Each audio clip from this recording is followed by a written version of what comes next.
Hi friends, welcome back to our channel PSR. Good morning friends.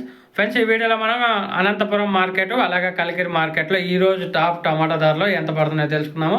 ఈరోజు date వచ్చేసి 4వ తారీఖు 1వ నెల 2024 సంవత్సరం. ముందుగా అనంతపురం మార్కెట్ విషయానికి వస్తే అనంతపురం మార్కెట్లో 15 కేజీల బాక్సు 10 రూపాయల నుంచి 130 రూపాయల దాకా పడుతుంది. టాప్ ధర 10 రూపీస్ టు 130 రూపీస్ దాకా పడుతుంది 15 కేజీల బాక్సు అనంతపురం మార్కెట్లో. ఎక్కువగా 50, 60, 70, 80 ఈ ధరలు అనేది ఎక్కువగా పరుగుతున్నాయి. ఇంకా అలాగే కలికిరి మార్కెట్ విషయానికి వస్తే కలికిరి మార్కెట్లో 15 కేజీల బాక్సు 10 రూపాయల నుంచి 140 రూపాయల దాకా పడుతుంది. టాప్ ధర 10 రూపీస్ టు 140 రూపీస్ వరకు అయితే పడుతుంది 15 కేజీ బాక్స్ కలికిరి మార్కెట్లో. ఇంకా యావరేజ్ ధరలు చూసుకుంటే 70, 80, 90, 100, 110 ఈ ధరలు ఎక్కువగా పలుకుతున్నాయి కలికిరి మార్కెట్లో. ఇది ఈరోజు అనంతపురం మరియు కలికిరి మార్కెట్లో టాప్ టమాటా ధరలు. ఒక ఫ్రెండ్స్, వీడియో వస్తే లైక్ చేయండి, షేర్ చేయండి, కామెంట్ పెట్టండి.